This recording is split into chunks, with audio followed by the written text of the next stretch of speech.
Are you ready? Are you ready to play video games? Alright, oh great. Welcome to another episode of Game of Devinity. I just found the stairs for this level. So we're gonna bounce around anyway.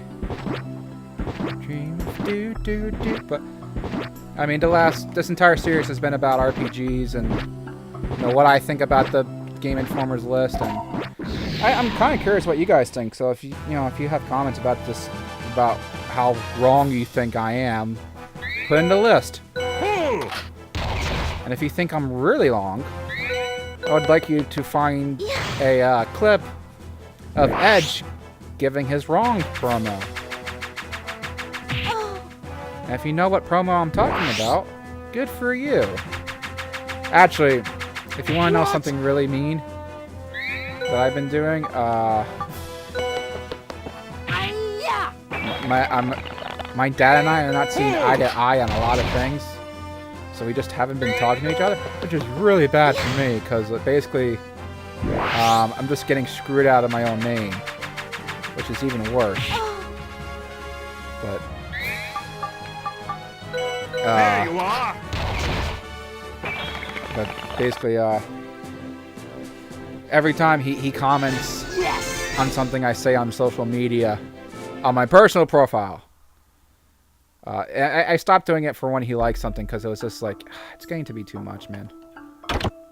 Because he spent like an entire week liking all my, like, a bunch of stuff on my profile. Like, no, I'm not gonna do that. But every time he comments on something about me or on one of my posts on social media, I respond with a nice little picture of Stone Cold Steve Austin giving the stunner to his boss, Vince McMahon, which is basically my way of saying, you're a dick and I wish I could beat you. I don't know if he's got the message or not, but I mean, that's quite a 180 turn, because like a little over a year ago now, I posted up a video where we sang happy birthday to him on the show. Is this... oh, okay, there we go.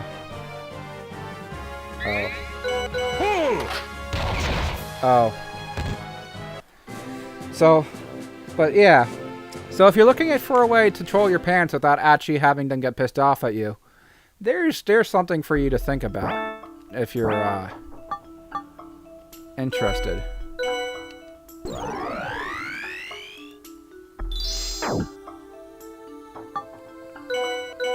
Just putting that out there.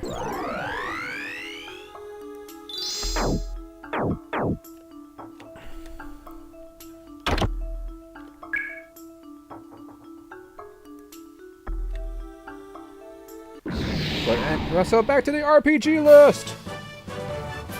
23, right after Kingdom Hearts 2 and Dark Souls, which are 24. At 23, it's Final Fantasy 4.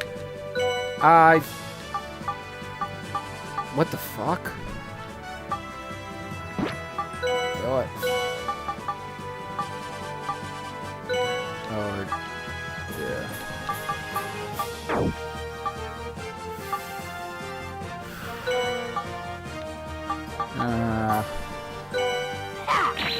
It was Final Fantasy 4. Now, Final Fantasy 4. Now, okay, like I said in earlier videos, I haven't played much of the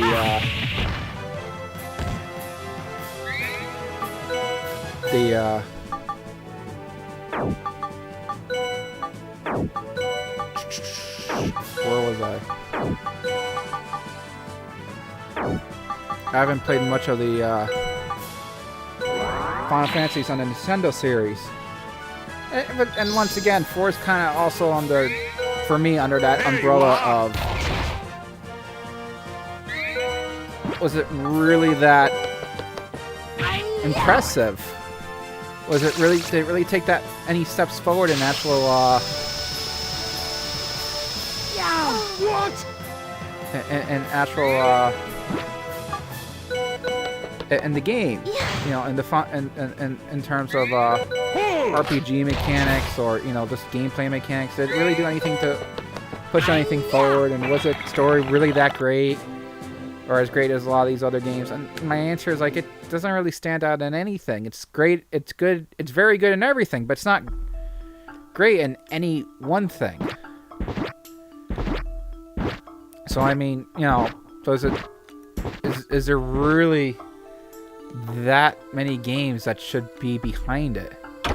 I mean, would I put it on a top 100 list? Yeah. Would I put it in the top 25? No. I mean, but I don't want to sound mean or nasty, because maybe it did. And I think 4 was the first one where the ATB system was introduced, which I love. Personally, I really like the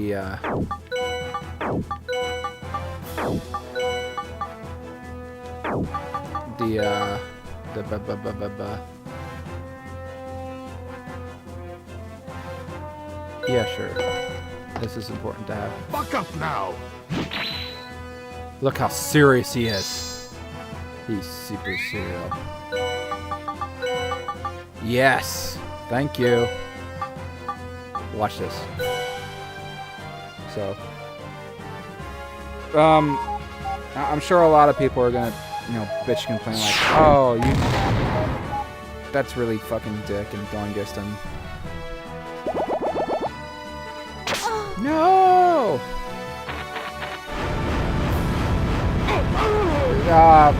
You know, but I don't think Final Fantasy IV was that important of a game that it deserves to be in the top 25. I can't believe it! But I mean, maybe there's something out there to prove me wrong. I can't believe it! Oh boy.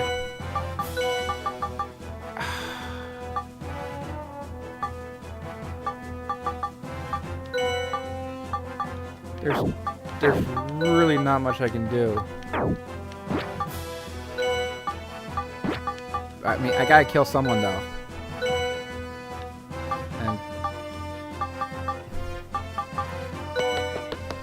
Wham! Bam! I just gotta kill one of them because I have to. Diablo at 20. I know a lot. I would put that up here because that started. It did start a franchise, and the game has mostly hasn't really been so much about introducing new mechanics. It's just tightening up the mechanics and pulling along the same story. So you know that's actually kind of cool up there. EverQuest introduced the free-to-play model that has now been killed to death. It's a lot of its MMO mechanics have been adapted by games like World of Warcraft.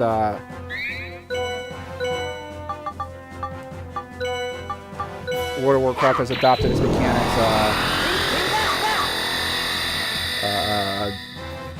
The Lord of the Rings MMO. Basically, MMO that you play has taken something from EverCraft, which is another cool, you know, thing.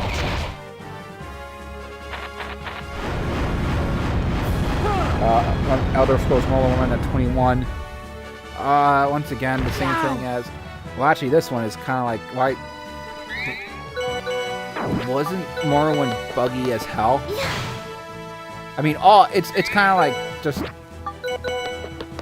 Once again, isn't like any Bethesda game buggy as hell, but like wasn't Morrowind like the pole bearer of buggy gameplay? So I mean that doesn't always make sense to me why that would be considered so high up on the list.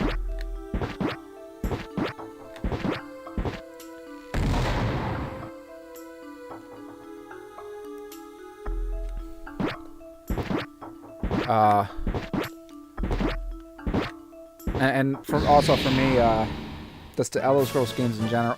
I said it before.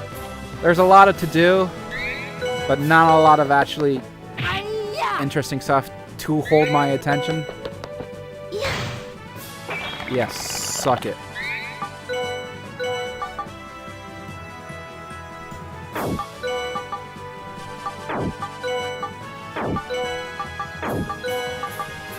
You know, and that's fine. Eat it. Persona, I can never get into the story.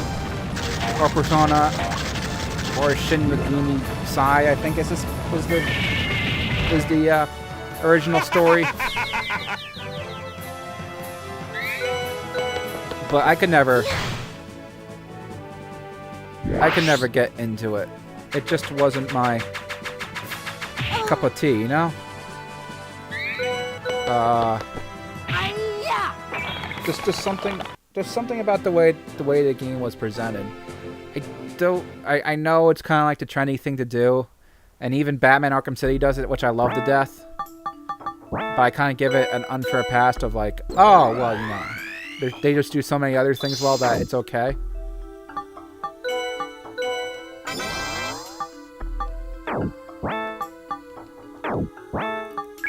So who cares? But I just can't get into the whole entire, oh well, you can only do certain, you have a limited time to do certain things, and you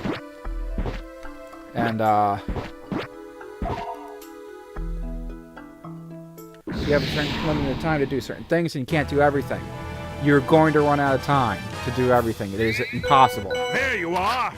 Or you know, you basically have to like micromanage every little second, and you're gonna, which I don't think is even possible. I think the game will not let you, like, you know, 100% do everything in one playthrough. Which for me is just kind of like, is that really fair? There you are.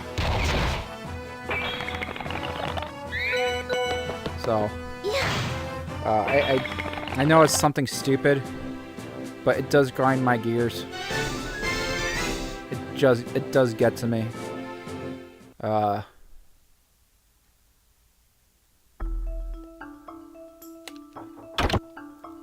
Because even if it's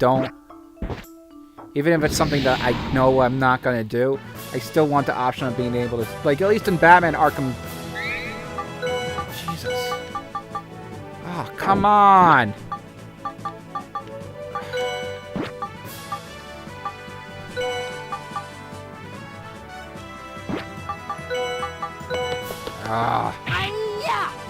Let's do that.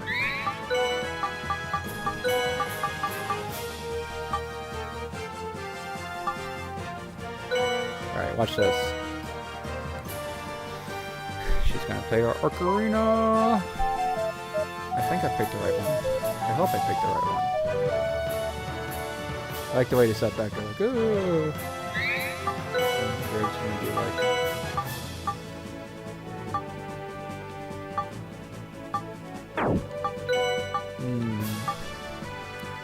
you know what? There's so many of them, I might as well. Here is today's special.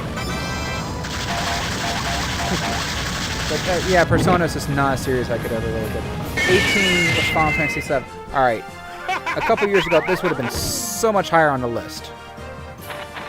And I know why it's lower down on the list since the list was done this year. And that's because so many games since it's come out have done such great stories. I can't believe it. Particularly 15, and you know, since 15 did such a great job with its story and gameplay, everyone was like, oh well. Basically, because 15 did well, you know,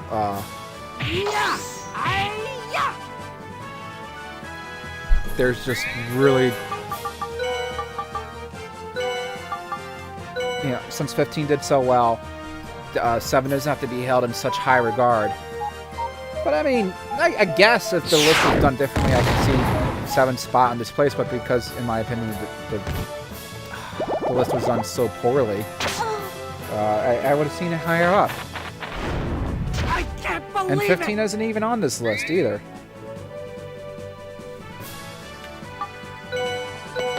Ultima, I haven't played all. Secret of Mana. That was a hidden gem for years. And I don't know why. And I'm kind of surprised it made it onto the list and got so high on this list. Now I'm warmed up. It just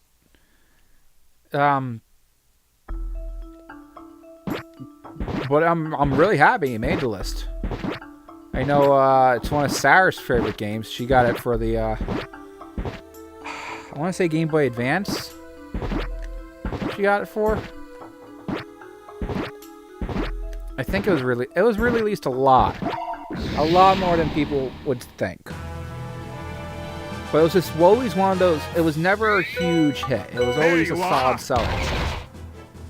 So I guess that's why like they always put it out on like every other system Nintendo released it since, because like they were like, oh well, it's gonna do solid numbers. What? So that's always good.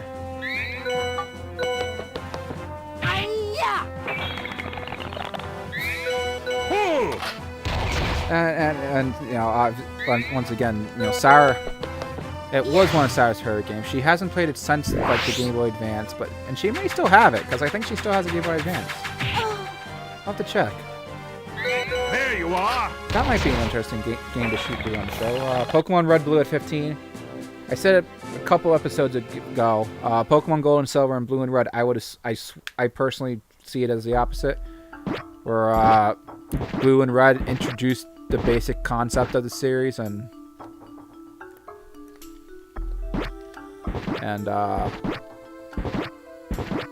Red and Gold almost perfected it, I think, with the, you know, I mean, a couple new Pokemon here and there, but they didn't overload. You know, 250 was a nice good number across 2 different regions, or basically 2 games.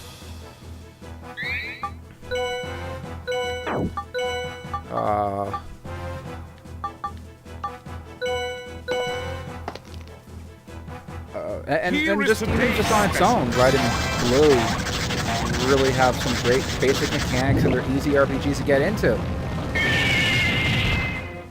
I mean, that alone is enough to put it up on any list. And I wish Gold and Silver was higher up on the list, but I don't really mind the placement of Red and Blue with Pokemon. Deus Ex. What? I never played it personally. Larsa said he played it. I can't believe it! And he says it's really good.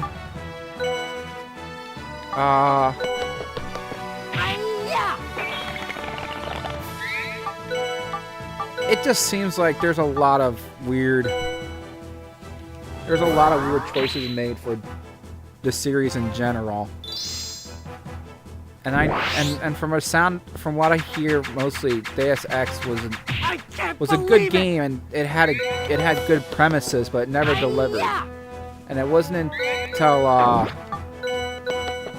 the next game, I think it was Human Evolution was the next. I think it's Human Evolution and Mankind Divided. I think that's the trilogy. But it wasn't until Human Evolution where they kind of took all those mechanics that they introduced in the first one and, you know, smoothed them out. So, but none of the other 2 appear on this list. And I think after the third one came out, it seems like to me that a lot of the goodwill that the first 2 games got kind of went down because they made the same story mistakes over and over again. It just wasn't, you know, if you make like, you know, you're gonna, not everything's gonna turn out perfect, obviously. You know, you're gonna have moments where, like, EA Games and BioWare with the story, with the ending of Mass Effect 3, where nothing really matters, which to me was just like, dude. There you are. I mean, I didn't think the Reapers were the main point for most people in the game anyway. I figured, you know, the alien banging, you know, what was the main point of Mass Effect. But okay, sure, if you really care that much about the ending, I mean, by all means, you know, say something. It's all cool by me.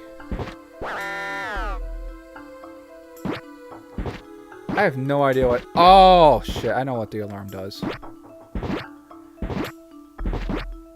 You think the alarm sets off everyone to your presence. No. The alarm does something much worse. The alarm, I think, actually raises the level of the enemies on the level you're on. Oh, no, it doesn't. Then maybe it does just alert guys to your... I don't know what it does. Oh well. I won't let you.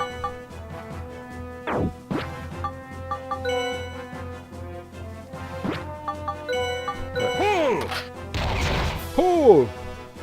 I do like Greg's pull. It makes me happy. Ooh! Why haven't I been waiting for that? This is one thing I don't like about Linear, is that everything she fucking has is great. So, like, trying to pick and choose what you want to wait for is like painful. So, What? oh, I changed the page in my magazine. Didn't it? Planescape Torment. I know a lot of people like that. I never played it. Fallout 3. There you are. Once I said before on New Vegas is like, if you're gonna put a game in the lead, like it should be the one where their mechanics were smoothed out and well working, and that seems to be You 4. missed me. There you are. It seems like the story in 3 wasn't as engaging as people like you to think. I mean, besides the fact that the freaking the freaking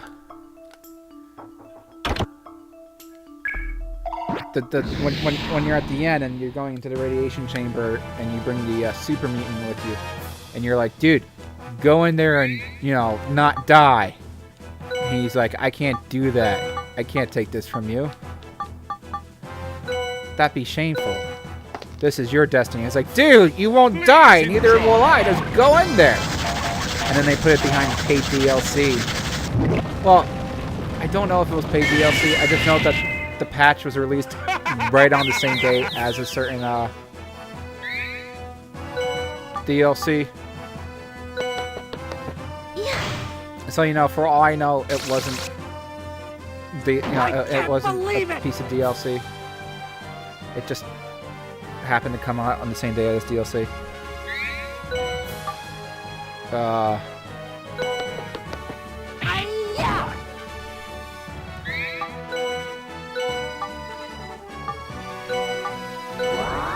I mean, who honestly knows for sure?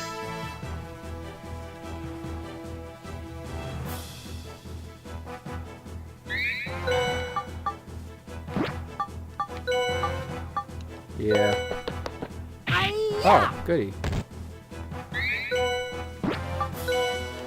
Well, actually, oh, watch this. Buck up now. Does it to himself. You go, Greg. Right. I guess there's no G, it's Greg. No! So, yeah, for Fallout, for me, What? like, you know, 4 should have been on there, and 3 in New Vegas could have been pushed down, but Bloodborne fits much the same vein for me as the Soul series, which, you know, same publisher, same developer, same all that shit is the same. So, I mean, for me, you know, there's really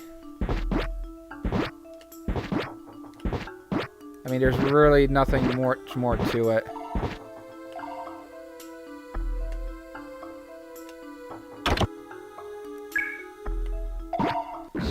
So, but I love the realm of Bloodborne. And how well it, how well everything fits together, and the story, everything's tough. That's one thing I love about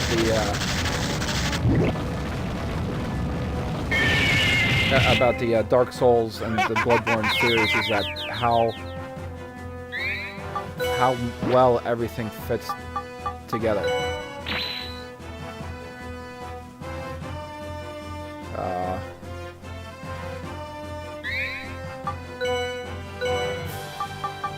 And I'm sure some people are like, well, that's just stupid and lame and...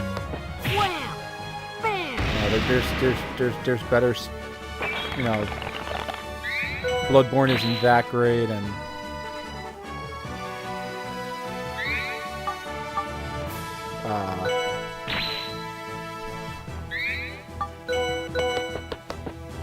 there's better games out there, and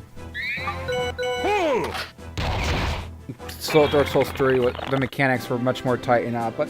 And I'm not saying that Dark Souls 3 isn't a good game. I would have liked to see Dark Souls 3 on this list as well. But part of what made Bloodborne so interesting to me over the Dark Souls games was the Victorian Gothic setting it was placed in.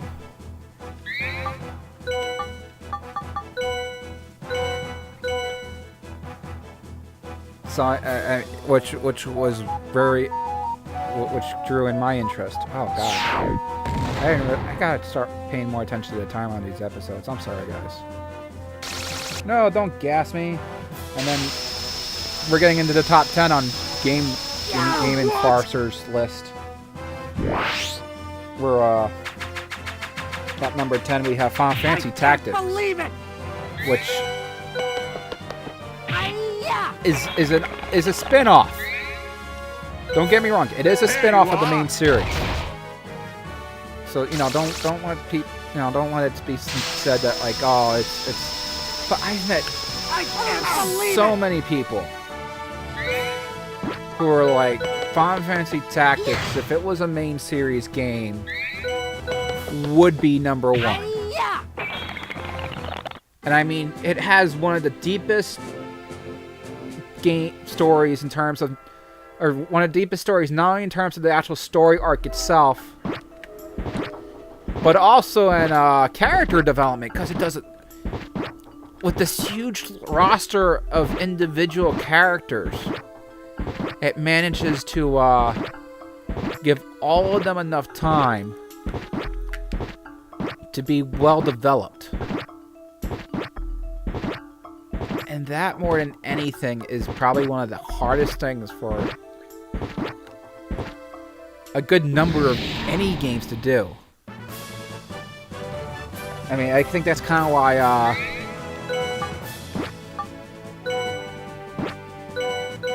I always thought that was kind of why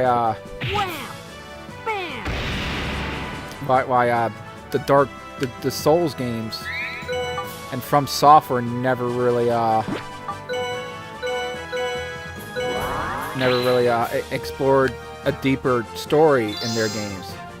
Not only to keep the focus on the difficulty on the game, but also because they didn't want to have to compete in terms of stories with all the other RPG and now first-person shooters out there, like Uncharted.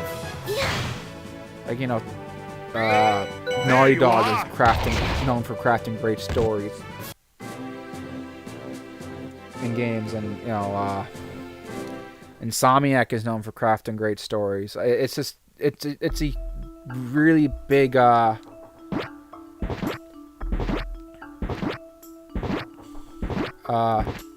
just a lot of video game studios out there that can craft anyway. A lot of video game studios that can craft great stories. So, I mean, I always felt that From Software didn't compete, not because they couldn't compete, but because why should they compete when they can have their own niche? Do you understand me? So, alright. So, I'll see you guys on the next episode of Gaming with oh god, battle.